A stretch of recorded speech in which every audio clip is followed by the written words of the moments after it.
وہ محبت جس کا مقام اس دنیا کے تمام رشتوں میں پائے جانے والی محبت سے ارفع ہے، وہ ماں کی محبت ہوتی ہے۔ ہماری عزت نفس پر اس وقت تھپڑ پڑنے شروع ہو جاتے ہیں جب ہم اپنا آپ کسی کو سونپ کر یہ سوچتے ہیں کہ وہ ہمارا بھی اتنا ہی خیال رکھے گا جتنا ہم اس کا رکھتے ہیں، اور صدی کا سب سے بڑا خود کو دیا جانے والا دھوکہ یہی ہے۔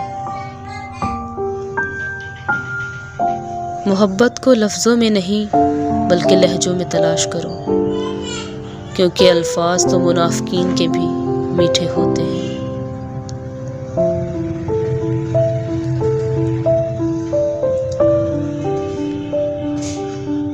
کچھ لوگوں کو اس بات سے قطعاً غرض نہیں کہ آپ خوش ہیں یا نہیں، انہیں بس اس بات سے فرق پڑتا ہے کہ آپ انہیں خوش رکھ سکتے ہیں یا نہیں۔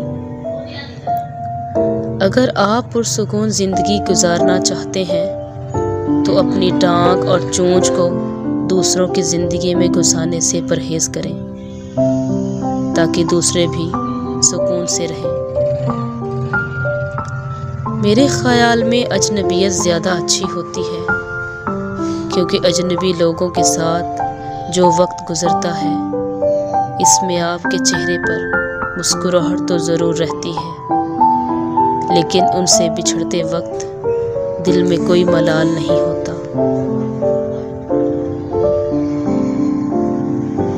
جب مرغ کی بانگ سنو تو اللہ سے اس کے فضل کا سوال کیا کرو، کیونکہ اس نے فرشتے کو دیکھا ہے، اور جب گدھے کی آواز سنو تو شیطان سے اللہ کی پناہ مانگو، کیونکہ اس نے شیطان کو دیکھا ہے۔ رسول اللہ صلی اللہ تعالی علیہ وآلہ وسلم نے فرمایا، عنقریب لوگوں پر دھوکے سے بھرپور سال آئیں گے جس میں جھوٹے کو سچا اور سچے کو جھوٹا قرار دیا جائے گا، جس میں خائن یعنی بددیانت کو امانت دار اور امانت دار کو خائن قرار دیا جائے گا۔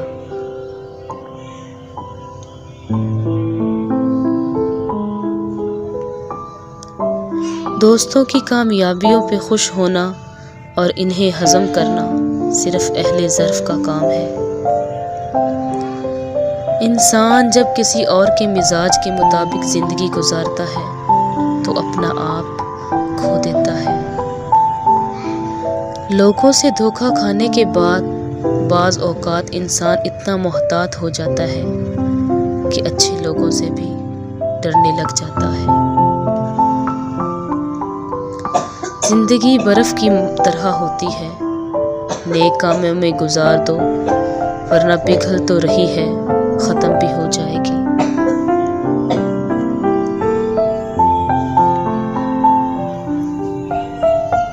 10% جھگڑے اختلاف رائے کی وجہ سے، جبکہ 90% جھگڑے لہجے کی وجہ سے ہوتے ہیں۔ وہ لوگ دوریوں کے ہی قابل ہیں جنہوں نے آپ کی زندگیوں کی قدر نہیں کی۔ صحبتوں کو معمولی نہ سمجھا کریں، صحبتوں کے رنگ تربیت کو پھیکا کر دیتے ہیں۔ ہر شخص کے معیار پر پورا اترنا ناممکن ہے، ہمیشہ وہی ظاہر کریں جو آپ ہیں۔ اپنی خوشیاں خود پیدا کریں، دنیا میں نفرت اور عداوت کے علاوہ کچھ بھی نہیں ہے۔ گزرا وقت دوبارہ نہیں آتا، آج سے ہی خود کو برے وقت سے بچانے کی کوشش میں لگ جائیں۔ محبت جیسی بھی ہو ہمیشہ آزمائش طلب رہی ہے۔ کچھ لوگوں سے زندگی اتنے بڑے امتحان لیتی ہے کہ انہیں اپنے تمام خواب بھلانے پڑتے ہیں۔ تجربہ وہ کنگھی ہے جو زندگی میں تب ہاتھ آتی ہے جب عمر کے بال جھڑ جاتے ہیں۔ اگر 1000 منافق مل کر آپ کی جڑیں بھی کاٹ دیں اور کوئی ایک اچھا خاندانی اور مخلص دوست آپ کو سہارا دے دے تو یقین مانیں آپ کبھی نہیں گر سکتے۔ ہر چیز میں دکھاوا کرنے والے اصل میں اپنی اوقات دکھا رہے ہوتے ہیں۔